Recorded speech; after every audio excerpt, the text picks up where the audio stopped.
आप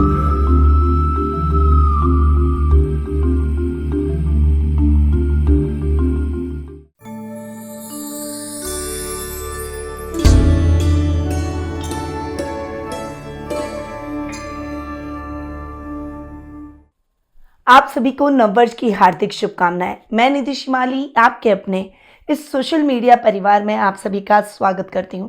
आशा करती हूं कि ये परिवार इस नववर्ष में और भी बड़ा हो जाए, आप अपने जीवन में उन्नति, सुख, सौभाग्य और समृद्धि को प्राप्त करें। मैं लेकर आई हूं आप सभी के सामने आज के दिन वृषभ राशि वालों का साल के इस प्रथम माह यानी जनवरी माह का मासिक राशिफल। और सबसे पहले आते हैं इस माह में आने वाले कुछ विशेष व्रत और त्योहारों पर।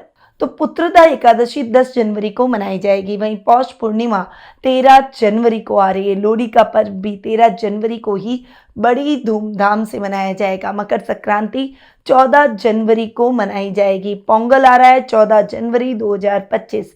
संकट मोचक एकादशी 17 जनवरी 2025 को मनाई जाएगी। शर्तीला एकादशी भी 25 जनवरी 2025 को मनाई जाएगी। गणतंत्र दिवस जो कि हमारा राष्ट्रीय पर्व है वो मनाया जाएगा 26 जनवरी को। और लास्ट में इस माह के अंत में आ रही है मौनी अमावस्या जो कि आएगी 29 जनवरी वर्ष 2025 में। तो ये कुछ विशेष व्रत और त्योहार साल के इस पहले माह में आने वाले हैं। अब आते हैं ग्रह गोचर की स्थिति पर कि साल के इस प्रथम माह में सभी ग्रहों की स्थिति कैसी रहेगी। सबसे पहले बात करते हैं ग्रहों के राजा सूर्य की, जो कि वर्तमान में अपनी सम राशि धनु में विराजमान है और दक्षिणायन हो चुके हैं। 14 जनवरी को वे अपनी सम राशि मकर में प्रवेश करेंगे और उत्तरायण हो जाएंगे। बुध ग्रह की अगर बात करें तो वर्तमान में अपनी शत्रु राशि वृश्चिक में विराजमान है और 4 जनवरी को अपनी शत्रु राशि धनु में प्रवेश करेंगे। 24 जनवरी को पुनः राशि परिवर्तन कर अपनी मित्र राशि मकर में प्रवेश कर जाएंगे।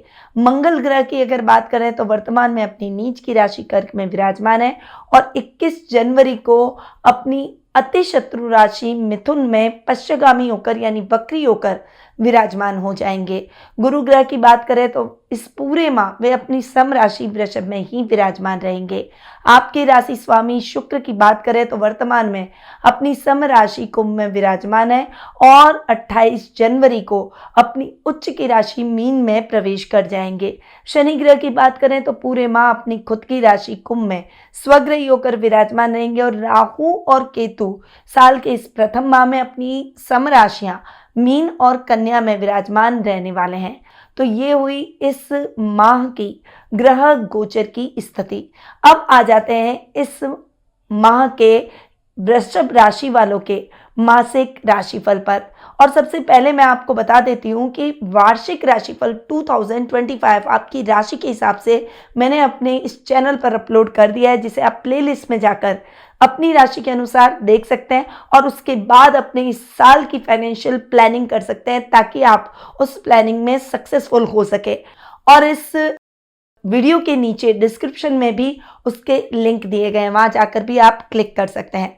तो ये तो हुई वार्षिक राशिफल की बात। अब आ जाते हैं आपके इस माह के यानी वृषभ राशि वालों के जनवरी माह के मासिक राशिफल पर।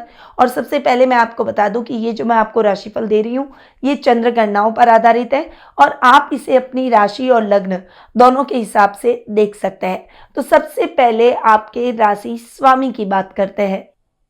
आपके राशि स्वामी शुक्र हैं जो कि आपके लग्नेश भी हैं और आपके रोग भाव के भी स्वामी हैं। यहाँ पर शुक्र की पोजीशन की बात करूँ तो शुक्र आपके 10th हाउस में आकर विराजमान है। लग्नेश का अपने से दशम जाकर बैठना बहुत ही अच्छा और पूरे माह लगभग वे आपके 10th हाउस में ही बैठे हैं। माह के आखिरी टाइम में यानी 28 जनवरी को शुक्र उच्च के होकर आपके लाभ भाव में चले जाएंगे, तब भी शुक्र के रिजल्ट बहुत ही अच्छे रहेंगे। यानी ओवरऑल इस माह की अगर मैं बात करूं तो शुक्र के रिजल्ट बहुत ही अच्छे हैं। यहाँ पर बस एक बात का आपको ध्यान रखना है कि कोई भी काम जल्दबाजी में नहीं करना है और किसी भी काम को टालने की प्रवृत्ति नहीं रखनी है, क्योंकि शुक्र और शनि की युति हो रही है। यहाँ पर आपको थोड़ा सा कहीं न कहीं किसी न किसी काम में दिक्कतों का सामना करना पड़ सकता है, किसी भी कंट्रोवर्सी से आपको इस समय बचना होगा। वहीं आपको अपने परिवार का पूरा सपोर्ट मिलेगा। इस समय आर्थिक स्थिति आपकी बढ़ेगी, सामाजिक मान सम्मान में बढ़ोतरी होगी और जो भी कार्य आप हाथ में लेंगे उसमें आपको निश्चित तौर पर सफलता मिलेगी। शत्रु आपसे कांपेंगे। इस समय महिलाओं को अपने स्वास्थ्य का विशेष रूप से ध्यान रखना चाहिए। ये समय आपके ननियाल पक्ष से आपको आर्थिक लाभ दिलवाएगा, वहीं आपके सपनों को भी पूरा करता हुआ दिखाई देगा। इस माह आपके राशि स्वामी उच्च के हो रहे हैं। महीने के लास्ट में जैसे ही शुक्र उच्च के होंगे, आपको बहुत अच्छी लग्जरी आपके जीवन में देखने को मिलेगी। लेवल और सर्कल दोनों ही बढ़ते हुए दिखाई देंगे।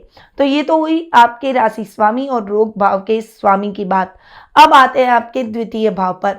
आपके सेकंड और आपके फिफ्थ हाउस के लॉर्ड है बुध, और बुध यहाँ पर आपके अष्टम भाव में आकर बैठे हैं। अब तक बुध बैठे थे आपके सेवंथ हाउस में और अब महीने के प्रारंभ में आ जाएंगे आपके अष्टम भाव में। बुध का आपके अष्टम भाव में आकर बैठना आपको बहुत मिक्स रिजल्ट देने वाला है, क्योंकि बुध एक सौम्य ग्रह है और अष्टम भाव में बुध जैसे ग्रह अच्छे रिजल्ट नहीं देते। वहीं बुध अपने ही घर को देख रहे हैं तो अपने घर का अच्छा ही करेंगे, इसीलिए धन स्थान में वृद्धि होगी। पैतृक संपत्ति आपको इस समय प्राप्त होगी। घर के बड़ों का सम्मान मिलेगा, परंतु इस समय वाणी से कोई भी शब्द ऐसे न निकालें जिससे आपके अपनों का मन आहत हो जाए। वर्क प्लेस पर आपको कोई भी बड़ी रिस्क नहीं लेनी चाहिए। बैक फुट पे रहकर अगर आप काम करेंगे तो आपके लिए बेहतर रहेगा। रूटीन के कामों को ही पूरा करें तो आपके लिए सही रहेगा।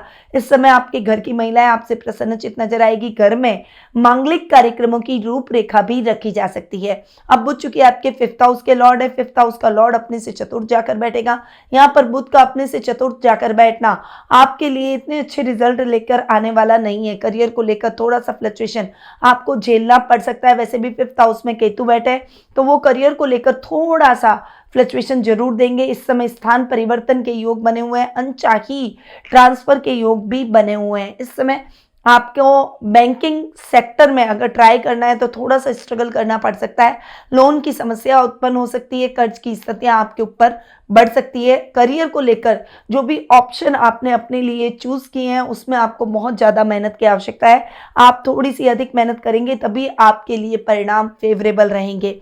इसमें संतान से संबंधित थोड़ी सी चिंता आपको सताएगी, इसीलिए उनके पास बैठे उनसे कॉन्वर्सेशन करें, बातचीत करें और उन्हें सही गाइडेंस प्रदान करें जिससे वो सही मार्ग पर लौट सके। अब आते हैं आपके थर्ड हाउस पर।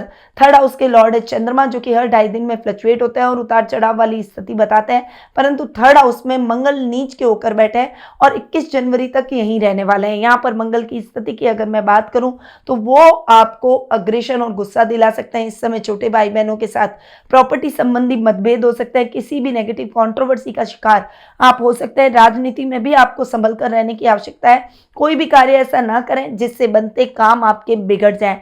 रूटीन के कार्यों को ही पूरा करें। किसी भी काम में आपको बहुत ज्यादा लीडरशिप नहीं दिखानी है। अग्रेशन और गुस्सा जितना कम रखेंगे उतनी ही आप सफलता अधिक प्राप्त करेंगे। अब आते हैं आपके फोर्थ हाउस पर। फोर्थ हाउस यानी सुख स्थान। सुख स्थान के लॉर्ड है सूर्य, और सूर्य की अगर मैं बात करूं तो आधे माह तक वे बुध के साथ बुधादित्य योग बनाते हुए आपके अष्टम भाव में बैठेंगे। यहाँ पर इस योग का इतना अच्छा लाभ प्राप्त नहीं होता और 14 जनवरी को सूर्य जैसे ही आपके फिफ्थ हाउस में आएंगे तब सूर्य के रिजल्ट बहुत ही अच्छे मिलेंगे। आपके काम बनते चले जाएंगे। हालांकि आपके शत्रु समाप्त होंगे, परंतु इस समय आर्थिक स्थिति के मामले में ये समय थोड़ा सा फ्लक्चुएशन से भरा दिखाई दे सकता है, पर जैसे ही बाकी स्थान में सूर्य आएंगे आपकी आर्थिक स्थिति अच्छी होगी। इस समय आपके काम बनते हुए दिखाई देंगे। माँ से आपके मतभेद समाप्त हो जाएंगे, उनके द्वारा सामाजिक मान सम्मान आपका बढ़ाया जाएगा। फाइनेंशियली भी उनका सपोर्ट आपकी दिक्कतों को कम करेगा। अब आते हैं आपके 7th हाउस और 12th हाउस पर। आपके सप्तम और द्वादश स्थान यानी खर्च भाव के स्वामी है मंगल।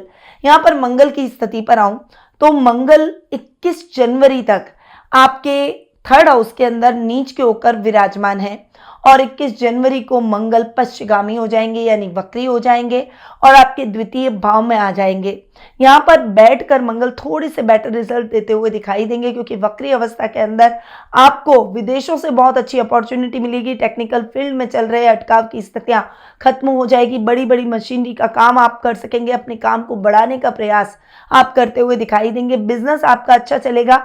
आप कोई भी काम बहुत जल्दबाजी में नहीं करेंगे, सोच समझकर उसमें आगे बढ़ेंगे। परंतु अगर मैं पर्सनल लाइफ यानी रिश्तों की बात करूं तो ये समय आपके लिए इतना अच्छा नहीं रहेगा। जीवन साथी के साथ में मतभेद हो सकते हैं। किसी भी कार्य में, किसी भी रिश्ते में आपको एक दूसरे के अगर साथ में चलना है तो ईगो को साइड रखना होगा, तभी वो रिश्ता मजबूत होगा। इसीलिए आपको इसमें ध्यान रखना है कि अपने रिश्ते की मजबूती को आप कैसे बनाए रखें और बहुत ज़्यादा आप किसी भी काम में इस तरह से ना करें कि आपके जीवन साथी का मन आपकी तरफ से दूर हो जाए या फिर आपके रिश्ते में किसी न किसी बात की खटास पड़ जाए। इसीलिए आपको बहुत ज़्यादा अपने लाइफ पार्टनर का ध्यान रखना पड़ेगा। रिश्तों को प्रायोरिटी से रखिए और उसमें ईगो मत आने दीजिए।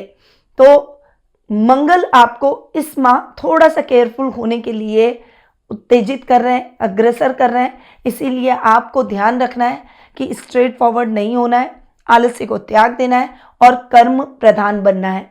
अब आते हैं आपके अष्टम भाव और आपके लाभ भाव पर।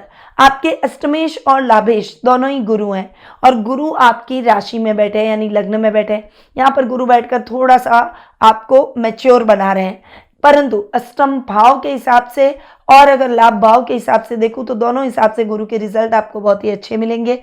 यात्राएं सुखद, उद्देश्यपूर्ण और मंगलमय होगी।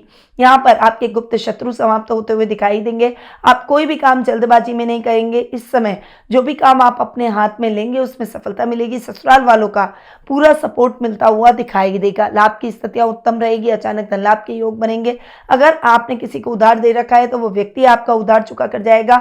इस समय सामाजिक मान सम्मान में बढ़ोतरी होगी।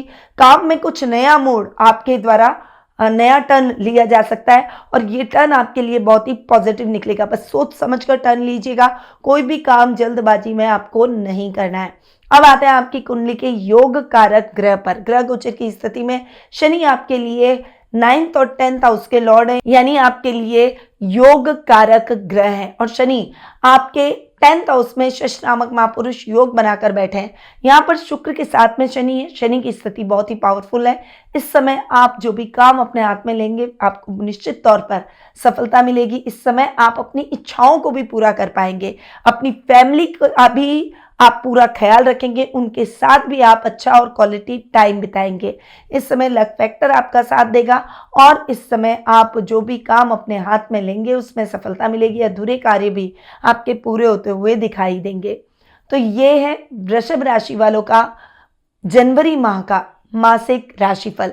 साल का पहला महीना है और पहले महीने का मासिक राशिफल मैं आपको दे चुकी हूँ। अब आते हैं कि इस पहले महीने में आपको क्या उपाय करने चाहिए। चूंकि साल के पहले महीने में बड़े व्रत और त्योहार आ रहे हैं तो उस हिसाब से आपको उपाय भी करने होंगे। मकर संक्रांति पर गंगा स्नान का विशेष महत्व होता है। इस दिन सूर्योदय से पहले गंगा स्नान करने के बाद तांबे के लोटे में गंगा जल या शुद्ध जल में लाल फूल, लाल चंदन, तिल आदि डालकर ओम घृणी सूर्याय नमः मंत्र का जाप करते हुए सूर्य देव को अर्घ देना शुभ फलदायी रहेगा। घर में नियमित रूप से सुबह शाम घी का दीपक जरूर जलाएं। तिल का दान, तिल से बने हुए मिष्ठान, रेवड़ी, गजक आदि का दान करना चाहिए। पीपल पर दूध मिश्रित पानी चढ़ाने और उसके पास देसी घी का दीपक जलाने से आपकी सभी मनोकामनाएं पूरी होगी और आपकी सभी समस्याएं दूर होगी। तो ये है उपाय आपके इस महीने के हिसाब से यानी साल के इस प्रथम माह के हिसाब से। पर यदि आप अपनी जन्म पत्रिका दिखाकर अपने भविष्य से जुड़े हुए प्रश्नों के उत्तर प्राप्त कर अपने भविष्य को संवारना चाहते हैं तो आप टेलीफोनिक अपॉइंटमेंट और पर्सनल मीट के माध्यम से मुझसे जुड़ सकते हैं। अधिक जानकारी के लिए स्क्रीन पर दिए गए नंबरों पर कॉल या फिर व्हाट्सएप करके आप संपर्क कर सकते हैं। अब मैं अपनी वाणी को यहीं विराम देती हूँ।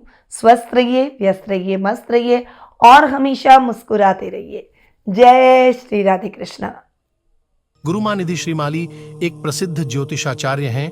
उनके जोधपुर स्थित ज्योतिष संस्थान में महामृत्युंजय, काल सर्प दोष, मां बगलामुखी, विवाह बाधा निवारण पूजा एवं अन्य सभी प्रकार की पूजाएं संस्थान के विद्वान पंडितों द्वारा पूर्ण विधि विधान एवं शास्त्रोक्त रीति से संपन्न करवाई जाती है। अतः आज ही अपनी पूजा बुक करवाने हेतु इन नंबरों पर संपर्क करें 8955658362।